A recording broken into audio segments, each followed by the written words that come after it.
प्रिय छात्रों, सत्र 21-22 में आपका हार्दिक स्वागत है। जैसा कि आप जानते हैं कि अभी हमारा देश कोरोना से जूझ रहा है, कोरोना से संघर्ष कर रहा है, इसलिए महाविद्यालय अभी वर्तमान में बंद हैं, लेकिन सरकार की ओर से ऑनलाइन कक्षा आरंभ करने के निर्देश प्राप्त हुए हैं। इसी की कड़ी में आज मैं एमए के छात्रों के समक्ष मुखातिब हूँ। मैं डॉक्टर विवेक शंकर, राजकीय कला महाविद्यालय कोटा में सह आचार्य हिंदी के पद पर पदस्थ हूँ। एमए हिंदी के अंतर्गत कुल 9 पत्र होते हैं। जैसा कि आप जानते हैं, एमए को 2 भागों में बांटा गया है, पूर्वार्ध और उत्तरार्ध। हिंदी साहित्य एमए पूर्वार्ध में 4 पत्र होते हैं। पहला पत्र का नाम है हिंदी साहित्य का इतिहास। आप बीए पाठ फर्स्ट में आदिकाल भक्तिकाल पढ़ चुके हैं, द्वितीय पाठ में रीतिकाल पढ़ चुके हैं और पाठ तृतीय में आधुनिक काल पढ़ चुके हैं। इसके अतिरिक्त 10वीं और 12वीं कक्षाओं में भी आप हिंदी साहित्य के इतिहास का अध्ययन कर चुके हैं और यहाँ एमए में आकर पुनः प्रथम पत्र के अंतर्गत हिंदी साहित्य के इतिहास को रखा गया है। यानी हिंदी साहित्य का इतिहास एक ऐसा पत्र है जिसके बिना हिंदी साहित्य की पढ़ाई जो है वो अधूरी है। तो पहला पत्र है हिंदी साहित्य का इतिहास। आपके दूसरे पत्र का नाम है प्राचीन काव्य। इसमें प्राचीन काव्य के अंतर्गत कुछ कवियों को रखा गया है, जैसे पृथ्वीराज रासो का पद्मावती समय है, कबीर है। और तृतीय पत्र का नाम है मध्यकालीन काव्य, यानी भक्ति काल के अंतर्गत जो कवि आते हैं उसको मध्यकाल में रखा गया है, जिसमें बिहारी हैं और क्या नाम घनानंद हैं। इन कवियों को इसमें स्थान दिया गया है। और चतुर्थ पत्र है गद्य साहित्य, जिसमें कुछ उपन्यास हैं, कुछ निबंध हैं। तो ये 4 पत्र एमए पूर्वार्ध में हैं। पहला पत्र हिंदी साहित्य का इतिहास है, दूसरा पत्र प्राचीन काव्य है, तीसरा पत्र मध्यकालीन काव्य है और चौथा है गद्य साहित्य। एमए उत्तरार्ध में जाकर 5 पत्र हो जाते हैं और 5वां पत्र जो है वो विशेष पत्र होता है। इसके अंतर्गत एक पत्र जो है आधुनिक काव्य है, 5म पत्र। षष्ठ पत्र है गद्य साहित्य, जिसमें आलोचना वगैरह को स्थान दिया गया है। अगला पत्र है साहित्य शास्त्र और 7वां पत्र है भाषा विज्ञान। और 9वां पत्र जो है वो विशेष पत्र है। इसके अंतर्गत इसके अंदर 3 भाग हैं। पहला भाग है प्रेमचंद, अधिकांश विद्यार्थी प्रेमचंद ही लेते हैं। दूसरा नाटक से संबंधित है और तीसरा निबंध वगैरह से जयशंकर प्रसाद से संबंधित है। तो ये कुल मिलाकर एमए हिंदी का पाठ्यक्रम कोटा विश्वविद्यालय का है।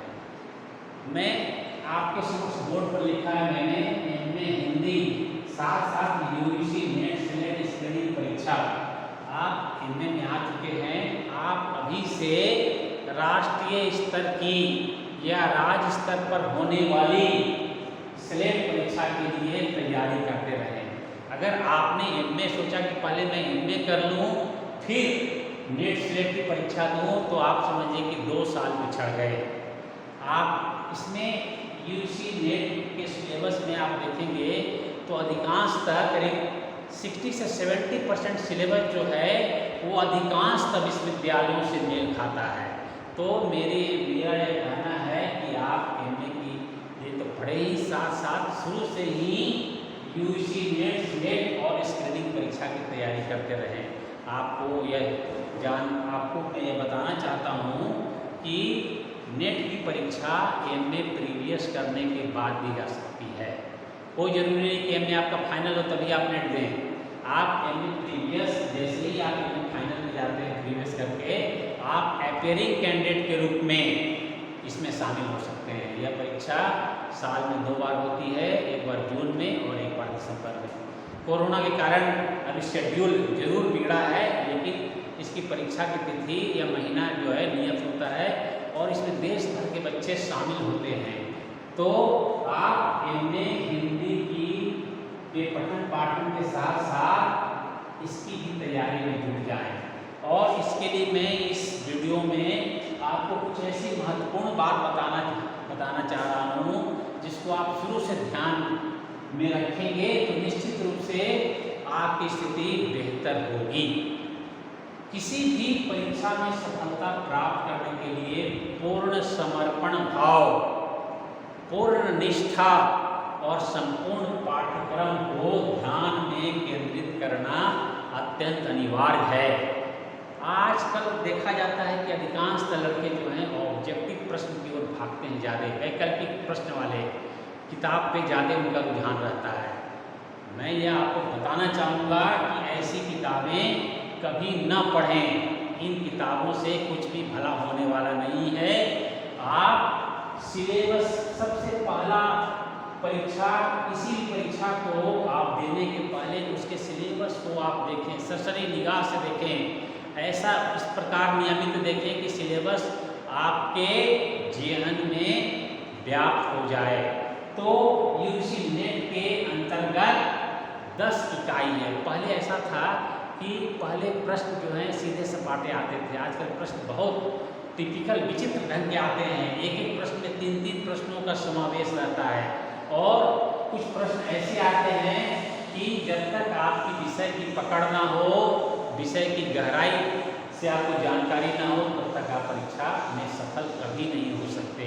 तो मेरी राय है कि कभी भी ऑब्जेक्टिव वाली किताब में या वन लाइनर वाली किताब की ओर आप कभी भी उन्मुख ना हो। मैं इस वीडियो में आपको किताबों के विषय में बताना चाहूँगा और सफलता के कुछ सूत्र भी बताना चाहूँगा। सबसे पहले आप यूजीसी नेट या किसी भी राज्य के स्लेट का सिलेबस देखें। इन दोनों के सिलेबस में 90% जो है तालमेल होता है। दोनों सिलेबस मिलते जुलते हैं। किसी पाठ्यक्रम में कोई राज्य जो है कुछ अपनी किताबें लगा देता है, कुछ कवियों को अलग कर देता है और तो लेकिन सिलेबस जो है अधिकांश जो है इसकी सिलेबस और इसके सिलेबस जो है मिलते जुलते हैं। स्लेट यानी स्टेट यूनिट टेस्ट, राज्य स्तरीय पात्रता परीक्षा। नेट तो राष्ट्रीय स्तर की परीक्षा होती है और स्लेट जो है राज्य स्तरीय परीक्षा होती है। इसे राजस्थान लोक सेवा आयोग लेती है या बिहार में होती है, सेट होती है, बिहार लोक सेवा आयोग लेती है, हरियाणा लोक सेवा आयोग होती है। जितने भी राज्य हैं या बंगाल सर्विस कमीशन लेती है, जितने भी राज्य हैं वो अपने अपने राज्यों में स्लेट परीक्षा या सेट परीक्षा आयोजित करती है। और सिलेबस यूजीसी का सिलेबस करीब 80 से 90% सिलेबस रहता है, 10% सिलेबस में भिन्नताएं रहती हैं। तो सबसे सफलता के लिए सबसे पहली शर्त जो है सिलेबस का ज्ञान। सिलेबस आप उसको नियमित रूप से देखें, डाउनलोड करें या आप अपने मोबाइल में उसको कैद करके रखें और देखते रहिए कि क्या आपका सिलेबस है। 1-2 दिन के देखने से ही आपको पता चल जाएगा कि इस पाठ्यक्रम क्या है। इसमें नेट के सिलेबस में 10 यूनिट लगे हुए हैं और नेट का सिलेबस अपने आप में बहुत विशालकाय सिलेबस है। इसको सागर के समान सिलेबस है। अब इस सिलेबस के विषय में बताऊंगा तो आपको ताज्जुब होगा। जैसे एक इसके 10 इकाई हैं तो एक इकाई में 14 उपन्यास दिए गए हैं, जिसमें महाभोज नाटक वाले में महाभोज उपन्यास से लेकर झूठा सच है और परीक्षा गुरु है, गोदान है, मैनाचल है, बानभट्ट की आत्मकथा है, धरती धन नापना है। इसी में झूठा सच जो उपन्यास है वो अपने आप में इतना दीर्घ उपन्यास की 1250 पेज का उपन्यास है। सोचिए कितना। उसी तरह तमस उपन्यास है, मैलांचल है, बानभट्ट की आत्मकथा है, परीक्षा गुरु है। तो इस सब उपन्यासों के जो फलक हैं बहुत दीर्घ हैं। उसी तरह नाटक है तो उसमें 14 नाटकों को रखा गया है। कहानी है तो उसमें 21 कहानियाँ संग्रहित की गई है। एक इकाई कहानी से संबंधित है, एक इकाई नाटक से संबंधित है, एक इकाई संस्मरण रेखा चित्र से संबंधित है, एक इकाई काव्य से संबंधित है और एक इकाई नवजागरण से संबंधित है। नवजागरण जागरण, फोर्ट विलियम कॉलेज, मार्क्सवाद, मनोविश्लेषणवाद, अस्तित्ववाद और स्त्री विमर्श, दलित विमर्श, अल्पसंख्यक विमर्श से संबंधित है। तो 10 इकाई है, हर एक इकाई से प्रश्न आने हैं। तो सबसे पहले आप सिलेबस के विषय में जानकारी प्राप्त करें कि हमें क्या पढ़ना है सिलेबस में। दूसरी सफलता के लिए जो महत्वपूर्ण चीज है, आप विगत वर्षों के प्रश्न पत्रों को देखें। बहुत सारे प्रकाशक जो हैं यूजी नेट के विगत वर्ष के प्रश्न पत्रों को उन्होंने निकाला है, इकट्ठा किया है शॉर्ट पेपर के रूप में। तो आप किसी भी प्रकाशक का शॉर्ट पेपर लें। मैंने भी देखा है बहुत सारे शॉर्ट पेपर ऐसे जो विभिन्न प्रकाशनों से निकले हुए हैं, लेकिन मेरी किताब निकट भविष्य में आ रही है 1-2 महीना के अंदर, जिसमें मैंने 2004 से लेके 2021 तक के प्रश्नों का समावेश किया है। हमारे साथ एक सहलेखिका भी हैं, हम दोनों ने मिलकर काफ़ी मेहनत की है और मैं जानता हूं कि आने वाले वर्षों में यह जो है शॉर्ट पेपर अपने आप अनूठा होगा। उसमें ऐसे व्याख्या, ऐसे विश्लेषण दिए गए हैं जो बहुत कम देखने को मिलेंगे। बाजार में बहुत सारी किताबों की कोई कमी नहीं है, बहुत सारी किताबें हैं, लेकिन उसमें जो अच्छी किताबें हैं वो आप पढ़ें। तो सबसे मूल जो बात है कि पहले आप पाठ्यक्रम को देखें कि आपका पाठ्यक्रम क्या है। दूसरा, आप प्रश्न पत्रों को देखें कि विगत साल क्या प्रश्न आए। 2004 से लेकर 2020-21 तक के प्रश्नों को आप देखेंगे तो आपको प्रश्नों की प्रकृति पर पता चल जाएगा कि प्रश्न का स्वरूप क्या होता है, प्रश्न किस प्रकार के पूछे जाते हैं। और मेरा यह कहना है कि प्रश्नों पर आप एक्सरसाइज खूब करें। जितना प्रश्नों पर आप एक्सरसाइज करेंगे, जितने प्रश्न की प्रकृति को आप समझ पाएंगे, उतनी ही सफलता आपके निकट होगी। अगर प्रश्नों की प्रकृति और प्रश्नों के स्वरूप के विषय में आपको ज्ञान नहीं है तो आप यूं ही अंधेरे में तीर चलाते रहेंगे। लेकिन जैसे ही आप प्रश्नों की प्रकृति को समझ जाएंगे, प्रश्नों के स्वरूप को समझ जाएंगे, आपकी सफलता जो है बिल्कुल निकट आएगी। आपकी तैयारी उसी अनुरूप होगी और आप उसी अनुरूप तैयारी करेंगे। जैसे, और तीसरी बात मैं बताना चाहूँगा कि आप अपनी डायरी में नोट करें कि पहला प्रश्न किससे संबंधित था, दूसरा प्रश्न किससे संबंधित था, तीसरा प्रश्न किससे संबंधित था। तो आप देखेंगे कि कुछ प्रश्न ऐसे होते हैं जो परंपरागत रूप से आते हैं, जैसे कवियों की जन्म मृत्यु से संबंधित। आप देखिए जितने भी कवि हुए आदिकाल से आधुनिक काल तक, उनके जन्म मृत्यु के विषय में जान जाएं तो बहुत सारे 4-5 प्रश्न कवियों की जन्म मृत्यु से संबंधित आते हैं। दूसरा, कवियों या लेखकों की रचनाओं से संबंधित क्रम सजाना होता है। जैसे मन्नू भंडारी के उपन्यास है तो उसको क्रम सजाने के लिए दे दिया जाएगा, या भीष्म साहनी के उपन्यास है जो क्रम सजाने के लिए दे दिया जाएगा प्रकाशन वर्ष के अनुसार, या उपन्यास हो, नाटक हो, निबंध हो, आलोचना हो। तो प्रश्नों की प्रकृति को जानने के लिए विगत साल के प्रश्नों को देखना निहायत जरूरी है। तीसरी बात, इकाई के अनुसार आप पढ़ें। ऐसी किताब आप न पढ़ें कि इस विशाल सागर वाले सिलेबस को महज 1-2 खंडों की किताबों में समेट दिया गया संक्षेप रूप में। और अभी मार्केट में ऐसी भी किताब आई है कि 1250 पेज के जो झूठा सच उपन्यास है उसको 1 या 1.5 पेज में कथा वस्तु दे दिया गया और एक ब्लॉक बना के 20-25 पात्रों के नाम दे दिए गए, अब 2-4-5 कथन दे दिया गया, हो गया। यह मन्नू भंडारी की एक आत्मकथा, यह भी एक कहानी है, उसके विषय में 1 पैसेज में दे दिया गया। तो ऐसी किताबों से बचें जो शॉर्टकट में लिखे गए हैं, खाना पूर्ति के लिए लिखे गए हैं, महज खाना पूर्ति उन किताबों में। जब तक संपूर्ण रूप से आप नहीं पढ़ेंगे तब तक सफलता नहीं मिलेगी और असफलता ही हाथ लगेगी। इसलिए मेरा मानना है कि संपूर्णता में ही सफलता निहित होती है। जो ऑब्जेक्टिव के चक्कर में रहा, जो वन लाइनर के चक्कर में रहा, जो शॉर्टकट के चक्कर में रहा, उन्हें कभी सफलता हाथ नहीं लग सकती है, उन्हें असफलता ही हाथ लगेगी। लेकिन जिसने संपूर्ण रूप से पढ़ रखा है उसको प्रश्न कैसा भी आ जाए वो आसानी से हल कर सकता है। इसलिए छात्रों, मेरी राय माने, आप संपूर्ण रूप से पढ़ें। और मैं यह भी बताना चाहता हूँ कि सिलेबस बहुत लंबा चौड़ा है, बहुत महासागर की तरह है। तो मेरी राय में जो छोटे यूनिट हैं उनको सबसे पहले पहले पढ़ें।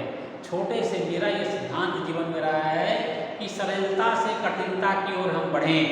पहले सरल कर लेंगे, छोटा अध्याय कर लेंगे, छोटा टॉपिक कर लेंगे तो आपका मनोबल बढ़ जाएगा कि अरे 10 टॉपिक में 10 इकाई में मेरे 3 इकाई पूरे हो गए, चौथी इकाई पूरे हो गए, 5वीं इकाई पूरे हो गए। तो सरलता से कठिनता की ओर आप बढ़ें तो आप में मनोबल भी बनेगा और आप में पढ़ने की प्रवृत्ति भी बढ़ेगी, मनोवृत्ति भी बनेगी। आप शुरू में ही उपन्यास का इकाई पढ़ने लगे तो उसी में 6 महीने आप अटक के रह जाएंगे, या काव्य वाला जो इकाई ऐसा 5वां इकाई वो भी अपने आप में प्रशांत महासागर। तो जो सबसे बड़े इकाई हैं उसको सबसे अंत में पढ़ें, पहले छोटे इकाई पर अपना ध्यान केंद्रित करें और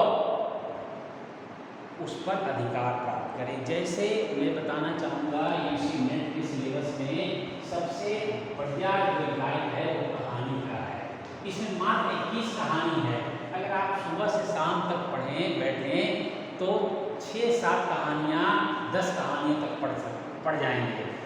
तो इसमें 21 कहानियाँ पढ़नी है, 21 कहानियाँ आप पढ़ लीजिए और मूल कहानी पढ़ना जरूरी है। कहानी आप पढ़ेंगे तो आपको कहानी की थीम या कहानी की कथा वस्तु, पात्र, संवाद, उद्देश्य इत्यादि से आप परिचित हो पाएंगे। और सबसे महत्वपूर्ण इससे प्रश्न क्या आता है, कहानी के पात्र से संबंधित आता है, कहानी के रचनाकाल से संबंधित आता है, या कहानी के विषय में दे देगा कि इस कहानी से संबंधित 4 वाक्य दे दिया कि इसमें कौन सी बात इसमें लागू नहीं होती है, या सबसे महत्वपूर्ण बात कथन से संबंधित पात्रों के कथन पर ध्यान दीजिए कि कौन पात्र क्या कह रहा है। तो सबसे पहले छात्र आप सभी जो हैं परीक्षा की तैयारी नेट के लिए कर रहे हैं तो मेरी राय मानिए, सबसे पहले कहानी की इकाई पूरी करें। बहुत इंटरेस्टिंग है, रात में सोते समय भी 2 कहानियाँ पढ़ लिया और दिमाग में घुमाए तो सदा के लिए कभी कहानी निकल नहीं सकती है। दूसरा आप करें निबंध, इसलिए भी ये इकाई बहुत छोटी इकाई है। यह इकाई भी बहुत छोटी इकाई है। निबंध, मूल निबंध पढ़ें, उसका सार समझें, विचार समझें और निबंधकार के विषय में भी जाने। इसमें भी कहानीकार के विषय में भी जाने आप।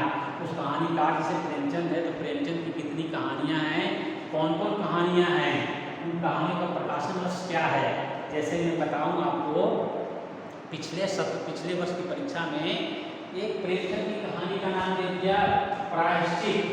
प्रायश्चित में कौन कौन पात्र हैं। प्रेमचंद ने तकरीबन 300 कहानियाँ लिखी हैं और प्रायश्चित का नाम जो है उनकी प्रमुख कहानियों में कहीं नहीं आता। ये गौण कहानी है बहुत, लेकिन इससे भी प्रश्न आया हुआ, इसलिए मैं आपको कहता हूँ कि संपूर्ण रूप से आप पढ़ें तभी सफल होंगे। और प्रायश्चित में जो पात्र आए हैं उसके विषय में पूछा गया। आप सोचिए कि जो 1 लाइनर की किताब है उसमें कहाँ ये सब जानकारी प्राप्त होंगी, लेकिन मेरी किताब में गद्य साहित्य की किताब है मेरी एक, उसमें मैंने प्रेमचंद की संपूर्ण कहानियों के प्रकाशन वर्ष और पात्रों के नाम दे रखे हैं। तो मेरा कहना है दूसरा निबंध पढ़ें, तीसरा पढ़ें नवजागरण वाला, नवजागरण जिसमें फोर्ट विलियम कॉलेज और क्या नाम मनोविश्लेषणवाद, अस्तित्ववाद और क्या नाम है स्त्री दिवस, दलित दिवस है। ये करें। एक इकाई से जो है 3 इकाई जो है छोटे छोटे हैं। चौथा इकाई आप पढ़े नाटक। नाटक 14 पढ़ने हैं, ये 4 इकाई पढ़े नाटक। और इन चारों पर मेरी किताबें हैं। कहानी पर है 20 काल्पनिक कहानियाँ, निबंध पर है निबंध के विविध रंग और निबंधकार, नवजागरण पर भी जस्ट किताब आई है हिंदी नवजागरण करके, और नाटक के 14 नाटक पर भी किताब है नाट्य चतुर्दश। ये 4 इकाई करने के बाद आसान है, आप टाइम टेबल बना लें कि रात में मेरे को 4 इकाइयों को पढ़ना है। 4 इकाइयों के बाद आप आए सीधे पहला, दूसरा, तीसरा इकाई जो हिंदी साहित्य के इतिहास से संबंधित है, इस पर फोकस करें। ये भी अपने आप में विशाल है, ये क्लास 10 से आप पढ़ते आए हैं तो इसमें निश्चित रूप से आपको अच्छा लगेगा। फिर अंतिम में आप सबसे अंत में 3 इकाई पढ़ें। एक तो काव्य सबसे अंतिम में पढ़ें, दूसरा उपन्यास वाला अंतिम में पढ़ें, और एक संस्मरण वाला। संस्मरण देखा कि क्लास संस्मरण क्रम से ऐसे करें, 4 वाली 3 पढ़ेंगे, ये पढ़ें, ये पढ़ें, तो आसानी से जो है आपका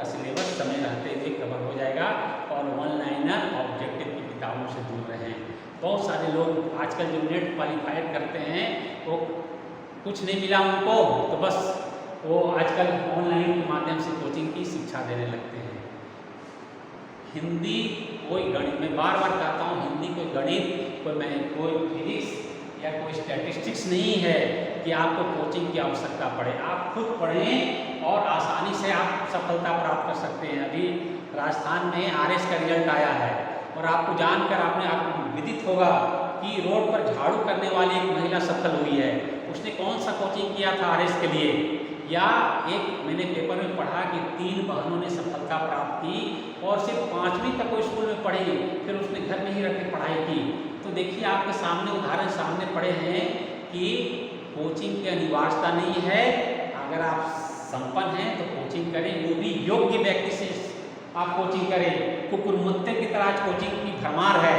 जिन्होंने नेट कर लिया वो आजकल कोचिंग खोल लिए हैं कि हमारे यहाँ हम कितने परसेंटाइल में हैं, हमें ये सफलता मिली, हमें ये मिली है, आप भी हमारे कोचिंग में ज्वाइन करें। तो छात्रों कोचिंग की आवश्यकता नहीं है। आप अच्छी किताब पढ़ें और स्वयं पढ़ें, संपूर्णता में पढ़ें। कोचिंग वाले भी आपको बस राह बता देंगे, जो भी वो पढ़ाएंगे वो किताबों में सब कुछ वर्णित है, आपको बस पढ़ना है। तो घोट के कोचिंग वाले नहीं आपको पिला देंगे।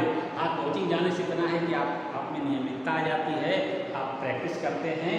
और बहुत सारे लोग मुझसे पूछते हैं कि सर प्रैक्टिस सेट की किताबें लिखो। तो या छात्रों में ये बताना चाहता हूँ कि प्रैक्टिस सेट की ओर आप कभी भी ना जाएं। प्रैक्टिस करना ही है तो लास्ट ईयर के पेपर को आप देखकर प्रैक्टिस करें, तो उससे है कि आपको प्रश्नों की प्रकृति की भी जानकारी होगी और आप अच्छा कर भी पाएंगे। तो प्रैक्टिस सेट से दूर रहें, वन लाइनर किताब से दूर रहें, ऑब्जेक्टिव किताबों से दूर रहें और कोचिंग की बजाय स्वाध्याय करें, अधिक से अधिक स्वाध्याय करें। प्रश्नों की प्रकृति को समझते हुए किताब में हाइलाइटर लेके चिन्हित करें। और अगर लगता है कि नहीं मुझे कोचिंग करना ही है तो किसी योग्य व्यक्ति से कोचिंग करें। हमारे अरुण जी हैं राजस्थान यूनिवर्सिटी के, कुछ योग्य व्यक्ति हैं।